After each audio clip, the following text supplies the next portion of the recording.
Hello everyone, this is doctor Jeevesh Yadav. तो आज जो है हम पार्किंसन डिसीज़ के बारे में बात करेंगे। तो पार्किंसन जो डिसीज़ है, टोटल अपन 3 डिसीज़ यहाँ पे अपन देखेंगे। पार्किंसन डिसीज़, सीओपीडी और आपका डीएम यानी कि डायबिटीज़ मेलाइटस। इसका जो नोट्स है मैं अपना Telegram channel doctor Jeevesh Yadav notes पे पोस्ट कर दूंगा। आफ्टर वीडियो आप जा कर के नोट्स को डाउनलोड कर सकते हो, जिसका पासवर्ड मैं अभी इस वीडियो में बता दूंगा। तो पार्किंसन डिसीज़ के बारे में बात कर रहे थे। तो second most common neuro degenerative disorder होते हैं। अगर आपको first most common neuro degenerative disorder पूछा जाए तो एल्जाइमर डिसीज़ आएगा, और सेकंड में आपका पार्किंसन डिसीज़ आता है। पार्किंसन डिसीज़ जो होता है एक प्रकार का क्रोनिक होता है, क्रोनिक डिसीज़ है, progressive disease of a nervous system. तो नर्वस सिस्टम का डिसीज़ है, करेक्टराइज्ड बाय कार्डिनल फीचर्स। कौन से कार्डिनल फीचर्स हैं? तो सबसे पहले रिजिडिटी होते हैं, ब्रेडिकाइनेसिस होते हैं, ट्रेमर होते हैं, इसके अलावा आपका पोस्चरल इनस्टेबिलिटी, ये मेनली आपको देखने को मिलेगा। तो ये 4 इसके कार्डिनल फीचर्स हैं, ये आपको याद होने चाहिए। रिजिडिटी, ब्रेडिकाइनेसिस, ट्रोमर, इसके अलावा पोस्चरल इंस्टेबिलिटी। इसके बाद में बात करते हैं happens due to nerve cell degeneration in which enough dopamine is not produce. तो क्या क्यों उत्पन्न होता है? तो जो नर्व सेल है उसमें डिजनरेशन की वजह से क्या होता है, जो वो इनफ मात्रा में डोपामिन का प्रोड्यूस नहीं कर पाते हैं, जिसकी वजह से पार्किंसन डिसीज़ उत्पन्न होते हैं। बात करें इन दिस डिसीज़ क्या क्या चीज़ होते हैं, तो डिजनरेशन ऑफ है डोपामिनी डोपामिनर्जिक न्यूरॉन्स। तो इसमें आपका जो है मेनली जो है प्रॉपर डोपामिन प्रोड्यूस नहीं हो पाएगा। लेस मेलेनिन सॉरी हाँ लेस मेलेनिन कंटेंट न्यूरॉन। तो मतलब जो आपका डीपेगमेंटेशन है वो आपको देखने को मिलेगा। लॉस ऑफ डोपामिन आपको देखने को मिलेगा, जिसमें एकाइनेसिस, रिजिडिटी, ब्रेडिकाइनेसिस, ये आपको मेनली देखने को मिलेगा। तो ये 3 चीज़ें देखने को मिलेगा, degeneration of A dopaminergic neuron, loss of A melanin containing neuron, और आपका लॉस ऑफ डोपामिन। फिर बात करते हैं इसका पैथोजेनेसिस के बारे में। तो dopamine neuron in substantia nigra pars compacta subject to degeneration. इसके अलावा अगर अपन देखें इसके बाद में आपका जो पैथोलॉजी है उसमें आपका क्या होता है, सबसे पहले स्टार्ट होता है पेरिफेरल एएनएस। उसके बाद में धीरे से आपका क्या इफेक्ट करता है, ऑल फैक्ट्री सिस्टम को इफेक्ट करता है। फिर उसके अंदर डोर्सल मोटर जो न्यूक्लियस है, न्यूक्लियस ऑफ वेगस नर्व, इसको इफेक्ट करेगा।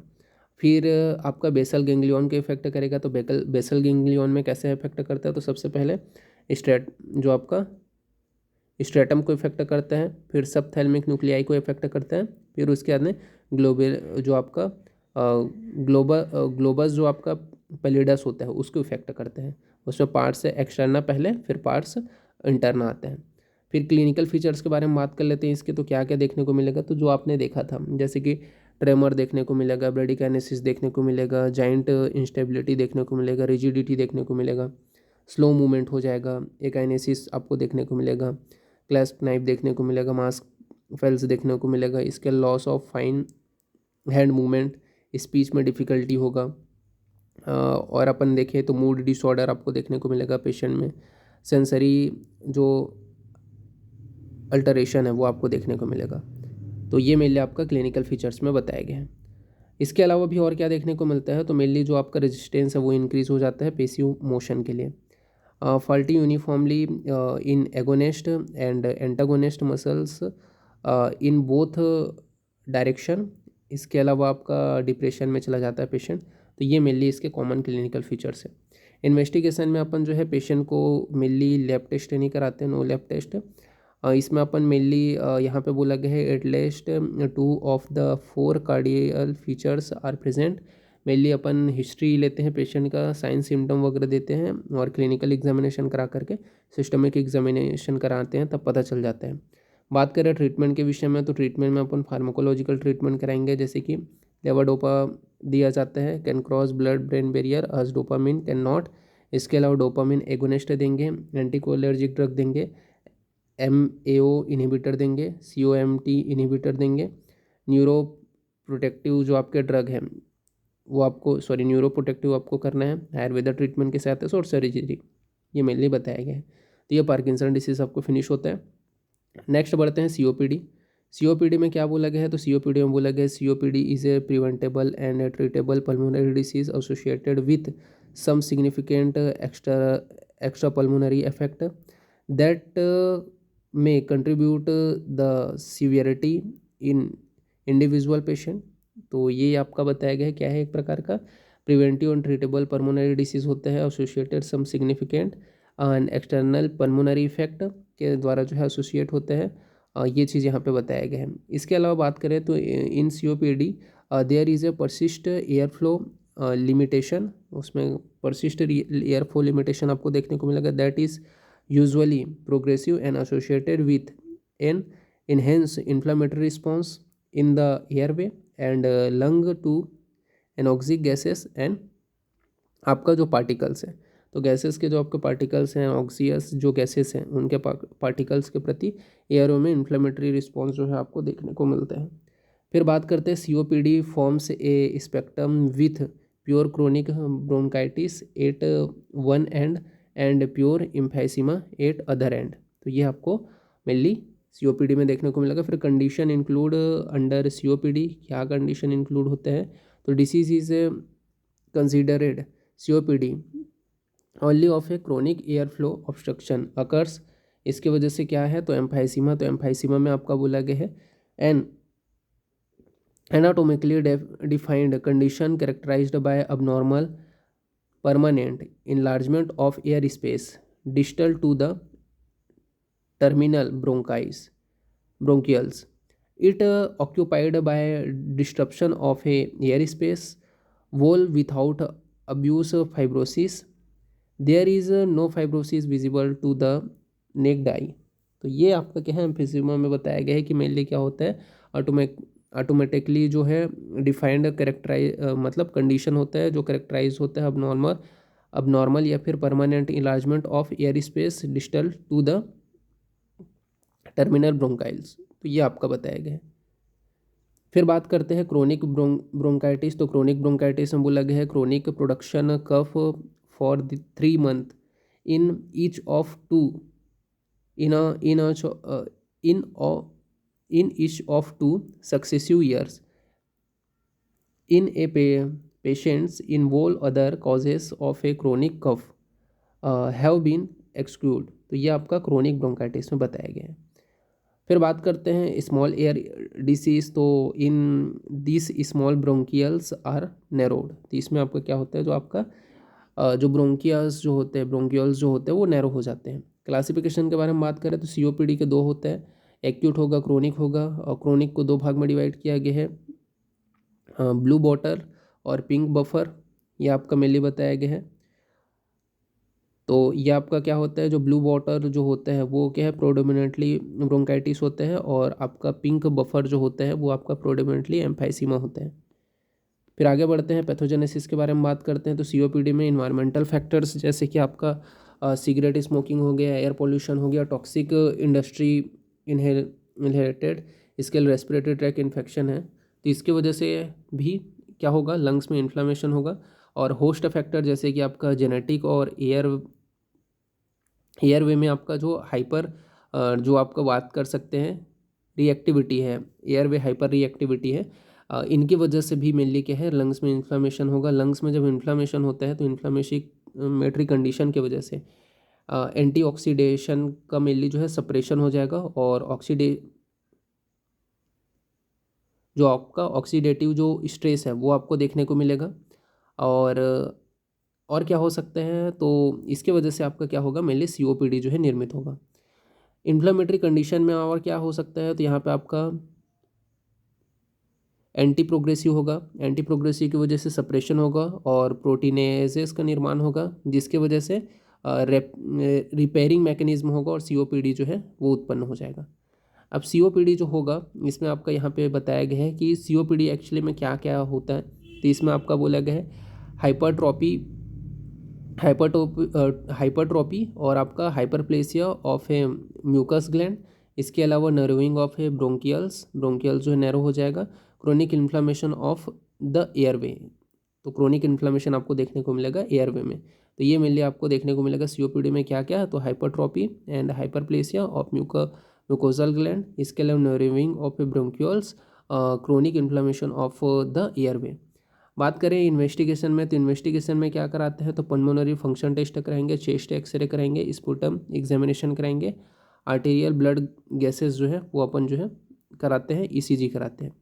ट्रीटमेंट में अपन क्या करेंगे, तो सबसे पहले तो एंटीबायोटिक्स अपन दे सकते हैं, जैसे कि जिथ्रोमाइसिन। ड्रग में अपन जो है अल्फा 2 एगोनिस्ट दे सकते हैं, जैसे कि सॉल्बेक्टामॉल। इसके अलावा जो आपका डिमेसिलरी ऑक्सीजन जो थेरेपी है वो अपन करा सकते हैं, डोमिसिलिन जो ऑक्सीजन थेरेपी है वो करा सकते हैं, पल्मोनरी जो रिहेबिलेशन है वो अपन कराने हैं। तो ये मेनली सीओपीडी के ट्रीटमेंट में बताए गए हैं। फिर आज का लास्ट डिसीज़ अपन देखते हैं, वो है आपका डायबिटीज़ मेलाइटिस। जो डायबिटीज़ मेलाइटिस बताने से पहले मैं यहाँ पे आपका पासवर्ड बता देता हूँ। तो पासवर्ड जो रहेगा वो यही रहेगा, 1DM 1DM। ये आपको विथआउट स्पेस दिए, जैसे आप टाइप करोगे तो ये PDF खुल जाएगा 1DM में। बात करते हैं यहाँ पे क्या होता है डायबिटीज़ मेलाइटिस। तो डायबिटीज़ मेलाइटिस जो होता है is a group of metabolic disorder characterized by high blood sugar level, जिसे क्या बोलते हैं, हाइपरग्लाइसीमिया कहते हैं, due to absolute relative deficiency of insulin. तो इंसुलिन की डेफिशिएंसी की वजह से मेनली उत्पन्न होते हैं एक प्रकार का ग्रुप ऑफ मेटाबॉलिक डिसऑर्डर होते हैं, जिसमें जो ब्लड शुगर लेवल है वो हाई हो जाता है, हाइपरग्लाइसीमिया का कंडीशन निर्मित हो जाता है। बात करते हैं इसके टाइप्स के विषय में, तो मेनली 3 टाइप्स का होता है। कौन से, तो type 1 diabetes mellitus, type 2 diabetes mellitus और gestational diabetes mellitus. Type 1 diabetes mellitus जो होता है it result from the pancreas failure to produce enough insulin. Pancreas failure की वजह से हो रहा है type 1 diabetes mellitus. This form was a previously referred to as a insulin depending diabetes mellitus. इसे क्या बोलते हैं, इंसुलिन डिपेंडिंग डायबिटीज़ मेलाइटिस भी बोलते हैं या जुवेनाइल डायबिटीज़ भी बोला जाता है। दिस कॉजेस इज अननोन, इसका कॉज जो है अननोन बताया गया है। फिर बात करते हैं type 2 diabetes mellitus, it's being with insulin resistance, a conditions in which cells fails to respond to insulin properly. as the disease progressive, a lack of insulin may also develop. This form was previously referred to as non insulin depending diabetes mellitus. तो इसे और किस नाम से जाना जाता है, तो non insulin depending diabetes mellitus और अडल्सेंट डायबिटीज़ भी बोला जाता है। ये जो है the most common causes is excessive body weight and insufficient exercise, यानी कि ये इसका कॉजेस यहाँ पे बताया गया है कि एक्सेसिव बॉडी वेट या फिर इनसफिशिएंट अगर क्या है जो एक्सेसिव बॉडी वेट और इनसफिशिएंट एक्सरसाइज की वजह से मेनली जो है टाइप 2 टाइप का आपका डायबिटीज़ मेलाइटिस उत्पन्न होते हैं। गैस्ट्रेशनल डायबिटीज़ मेलाइटिस जो गैस्ट्रेशनल एज है उसमें उत्पन्न होगा, जैसे कि क्या होगा, when pregnant women without A previous history of A diabetes development high blood sugar level, तो इस वजह से क्या है हाइपरग्लाइसीमिया होगा और डायबिटीज़ मेलाइटिस उत्पन्न होगा। तो गैस्ट्रेशनल एज में उत्पन्न हो रहे हैं, गैस्ट्रेशनल एज में, तो इस वजह से इसे अपन क्या बोल रहे हैं, गैस्ट्रेशनल डायबिटीज़ मेलाइटिस बोल रहे हैं, क्योंकि प्रेग्नेंट वुमेन को हो रहे हैं। फिर अपन आगे बढ़ते हैं, क्लिनिकल फीचर्स के बारे में बात कर लेते हैं। तो डायबिटीज़ मेलाइटिस में क्या क्लिनिकल फीचर्स देखने को मिलेगा, तो सबसे पहले तो आपको क्लासिक हाइपरग्लाइसेमिक जो आपका ट्राइड्स हैं वो आपको देखने को मिलेगा। ट्राइड्स के अंतर्गत क्या क्या चीज़ें आती हैं, तो क्लासिक हाइपरग्लाइसेमिक जो ट्राइड्स है, ट्राइड्स मतलब 3 चीज़ें, कौन सा, तो पॉलीयूरिया आपको देखने को मिलेगा, इसके अलावा आपका पॉलीडिस्पेसिया देखने को मिलेगा और पॉलीफेजिया देखने को मिलेगा। तो ट्राइड्स के अंतर्गत क्या आएगा, क्लासिक हाइपरग्लाइसेमिक ट्राइड्स के अंतर्गत पॉलीयूरिया, पॉलीडिस्पेसिया और पॉलीफेजिया। फिर इसके अलावा वेट लॉस आपको देखने को मिलेगा क्लिनिकल फीचर में। इसके अलावा जो है टायर्डनेस देखने को मिलेगा, जो ब्लड विज़न है वो पेशेंट का होगा। इसके अलावा जो आपका जेनाइटल जो है उसमें ईचिंग होगा, जो वुड हीलिंग है वो डीले होगा, सिम्टम में डेवलप्ड रैपिडली, जो सिम्टम्स जो होंगे वो में भी डेवलप्ड होंगे रैपिडली, वीक से लेकर के मंथ में जो है डेवलप हो जाते हैं इन टाइप 1 में। और इसके अलावा will they are usually develop much more slowly and may be subtle or absent in type 2 diabetes mellitus. Complication के बारे में बात कर लेते हैं अब इसके क्या क्या कॉम्प्लिकेशन उत्पन्न होता है। तो यहाँ पे आपका डायबिटिक केटा एसिडोसिस हो सकता है, ketoacidosis, diabetic foot ulcer हो सकता है, डायबिटिक न्यूरोपैथी हो सकता है। तो ये मेनली इसके कॉम्प्लिकेशन बताए गए हैं। इन्वेस्टिगेशन में अपन क्या कराएंगे, तो फास्टिंग जो ब्लड शुगर लेवल टेस्ट है यानी कि FBS कराएंगे तो वो आपको जब रिपोर्ट देखोगे तो उसमें 126 से ज़्यादा देखने को मिलेगा। रैंडम ब्लड शुगर लेवल भी आपको देखना है इन्वेस्टिगेशन के अंतर्गत। तो ये आपका मेनली हो गया। फिर उसके बाद में ट्रीटमेंट के बारे में बात कर लेते हैं। तो ट्रीटमेंट में मेनली इसका ज़्यादातर ट्रीटमेंट क्या करते हैं, तो वही है डाइट कंट्रोल कराएंगे सबसे पहले। इसके अलावा डेली एक्सरसाइज करना है, लाइफ स्टाइल मॉडिफिकेशन ही इसका ज़्यादातर अच्छा सा ट्रीटमेंट होता है। लाइफ स्टाइल मॉडिफिकेशन से कंट्रोल करना है चीज़ों को। इसके अलावा मेडिकेशन में मेनली इंसुलिन का इंजेक्शन दे सकते हैं टाइप 1 में। इसके अलावा इंसुलिन फॉर टाइप 2 दोनों के लिए अपन दे सकते हैं। तो ये मेनली आपका बताया गया है। तो यहाँ पे अपन लोगों ने तीनों चीज़ों को अच्छे से देख लिया, पार्किंसन डिसीज, COPD और आपका डायबिटीज मेलाइटस। साथ ही इस नोट्स का भी मैंने पासवर्ड आप लोग को बता दिया है। अब नेक्स्ट लेक्चर में अपन आगे देखेंगे। ओके, ठीक है, तो फिर थैंक यू क्लास।